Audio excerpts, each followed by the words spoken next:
Okay, hi everybody. I'm Joey, as promised. Here is my AMA. So, there's nothing really else to say, but I'm going to start reading some questions and we'll see what answers I come up with.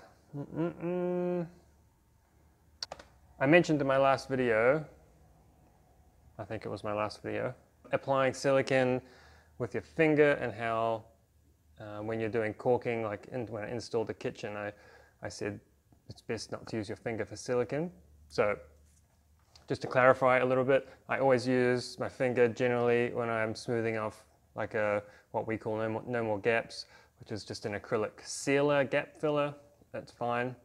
Whenever I'm doing silicone along bench tops and in bathrooms and things like that, I try never to use my finger because the bacteria from your finger can kind of embed into the silicone, and then with a bit of moisture and so forth in the bathroom or in a wet environment, you can grow mold pretty quickly, especially on white silicone. The mold shows up really quickly. You either use a silicone little scraper, or alternatively you can, any kind of barrier really. So a lot of people will spray soapy water or window cleaner or something like that and then run their finger on top of that. That's fine because that soap is creating a barrier to your finger. So, or you can use a rubber glove, I suppose.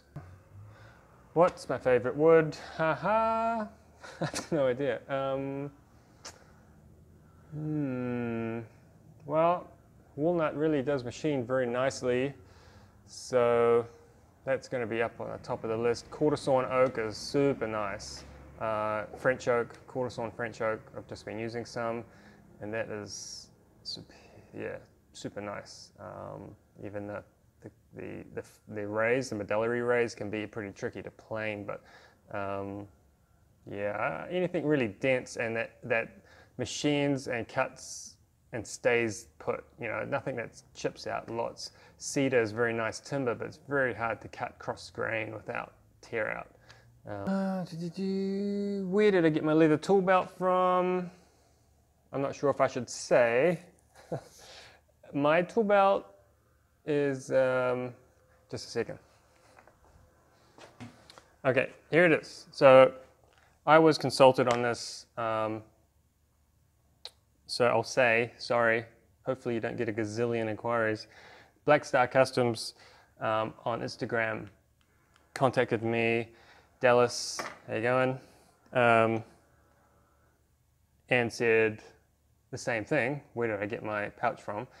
And he was looking at getting some made, and did I have any input? And it had just happened to be at the time that I really was looking to upgrade my old Makita that I had kind of made myself by pulling parts off other various tool belts, and I was actually in the process of looking for a leather worker to make one, so it just timed very well. So my biggest want was that I really love having the magnet attachment embedded into the belt, because I'm always using this, and it's not just a rule, it's a chisel and it's a screwdriver, it's a pry bar, it's a scraper. This does more work in the workshop than anything. So having that and just being able to throw it onto your side is genius. It does come off occasionally. I'll catch it on something, or if it ends up that way, I'll catch it. But, it's a steel rule. It's fine. So this is one of 5, as far as I know. There's only been 5 of these made at this point, because it's kind of really prototype. It's got a square magnet embedded into it here. I added an extra rare earth magnet up here, which I have just super glued into there because it wasn't quite holding enough. I'm happy with the pencil arrangement. That's fine. The tape I'm okay with it being there, but I would rather have, I think, after using it for a while, I think I'd rather have a classic kind of steel bar which you could hook the tape to. This little DeWalt tape measure has got a very nice little steel clip as well, so I can clip it there, but often I find myself, because this little DeWalt tape's got a magnet in it as well, I find that I just throw that on there as well, and that's super handy. So I think Dallas was looking at mass producing them, trying to work out a way, but as far as I know, they're still in prototype phase. And it does have a spot for a square. I think it's designed for a speed square, but I use this little Woodpeckers 12-in-1 tool, which I really love. So, what kind of trade apprenticeship have I got? 0. I am not qualified at all. In fact, I barely qualified, passed, whatever, graduated from high school. I think I got like 51% in my high school exams total. I think that's, I guess, technically a pass, or it was in those days. A third generation furniture maker, woodworker, maker of things. My grandfather's a furniture maker. My dad's a builder and maker. My brother, my uncle, people in my family. So I really am self-taught. Pretty much everything I know how to do, self-taught, and I'm fine with that. Do I want a qualification? No, I don't think it would help me at all. There's no point in me getting one. If you're starting out, probably could be a good indication of your skill level.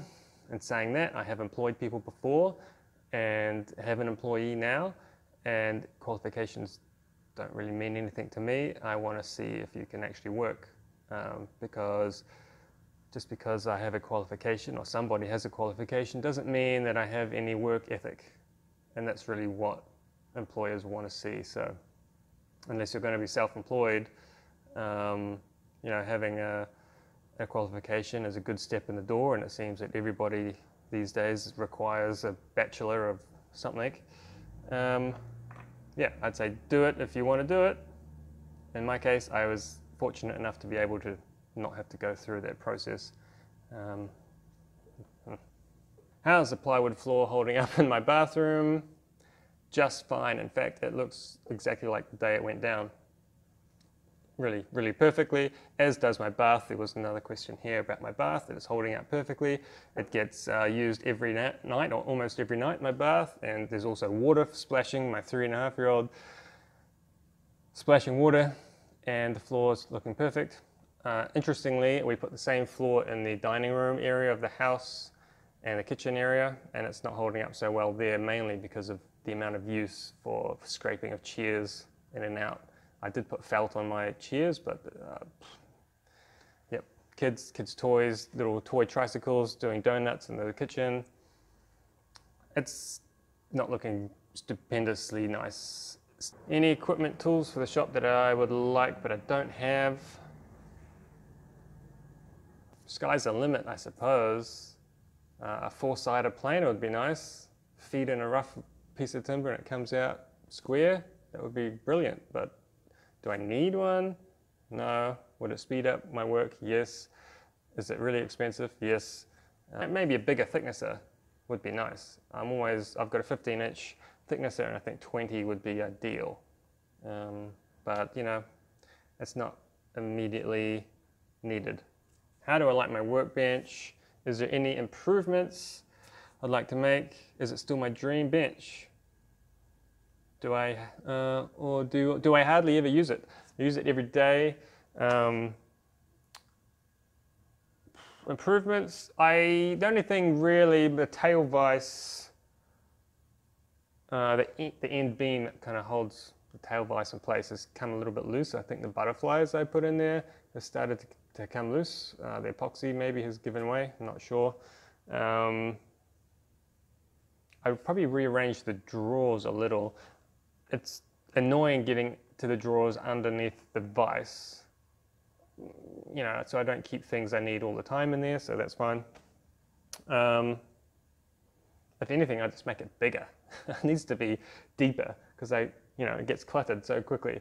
And I think, I should probably have something on the wall to put my tools on, but longer would be good, but I'm running out of space for length. It's 2.4 at the moment. I probably can't get it much longer than that. If I could build my shop all over again, would I do anything differently? I think I would probably lay out the shop slightly different, and that would mainly mean adding some extra wing walls coming off the perimeter. At the moment, I really just have 2 big open rooms.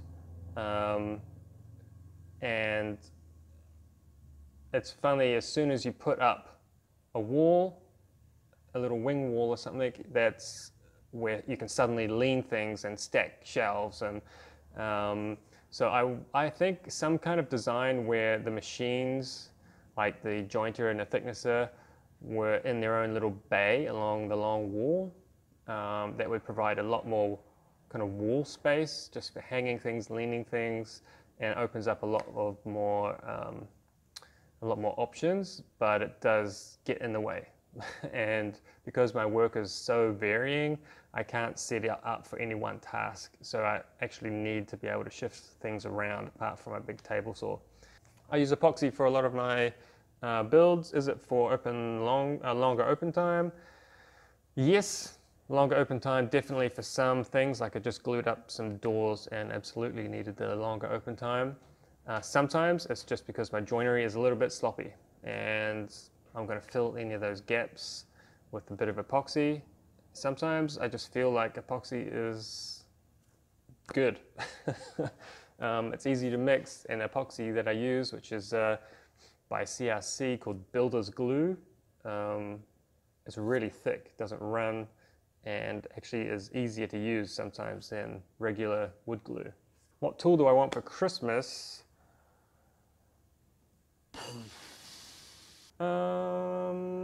I think a new sander.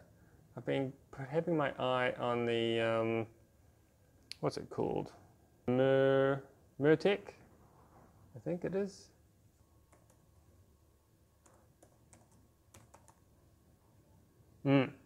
Mirka sander, M-I-R-K-A. It's a nice little electric, brushless, tiny little thing, has a palm button. It's a really nice little sander. I've been looking at that and the adjoining vacuum system. They're not cheap, but as far as I can tell, they're rated above Festool for niceness. So if that means anything. A Makita and a DeWalt, and they're both starting to go. I've had to change the brushes a few times, and mine keeps falling off and smashing on the ground. And yeah. How am I getting on with my Lamello Zeta P2? Love it. I find the clips are annoyingly expensive and tend to go through them a lot. The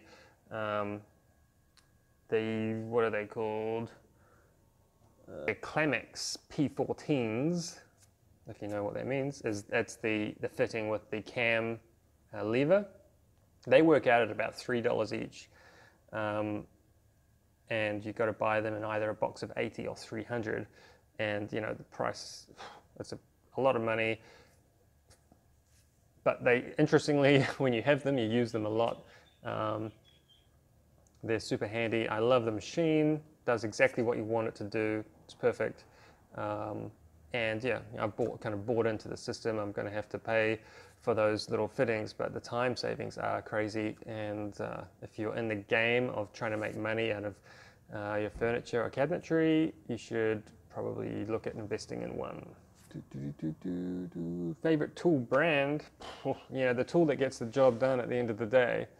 I probably steer towards Makita tools because they just seem to go and go. And saying that, I just said my sander is starting to go, and actually both of my impact drivers, the brushes have worn completely down, so ordered some new brushes. Other than that, they're going strong, so can't really complain about that. I find DeWalt and Milwaukee, especially the drills, I find them just too heavy in the hand. If I was still a builder, I'd probably go for something like a Milwaukee. But yeah, in the workshop, I think they're just too heavy. People often ask me about what I use to apply clear coat. The big kind of brush is a speed brush. It is just essentially a sponge with little hairs on it. I've been using applying clear coat with that forever. If I could build whatever I want and not worry about money, household needs, What kind of furniture would I make? At the moment, I'm really interested in French, very ornate, kind of bourgeoisie, Louis XIV type stuff.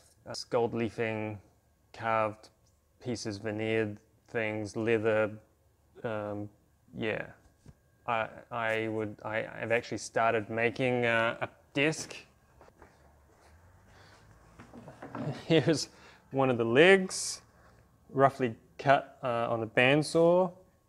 I've got it all full-scale drawings and everything ready for this. I just don't have the time to get into it.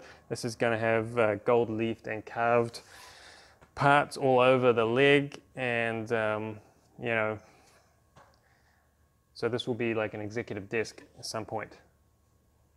Last time I went for a skate, wow, way too long ago, although I still buy skateboards and hang them on the wall. Favorite song to play on the guitar? I think Wheels by the Foo Fighters, the acoustic version. And I really don't get to play guitar at all anymore, so it's nice just to pick it up, play a song, put it down. I used to be a drummer in a punk band, so I taught myself to play the drums in high school, and haven't played drums either for the longest time. I ended up recording an album that went something like this.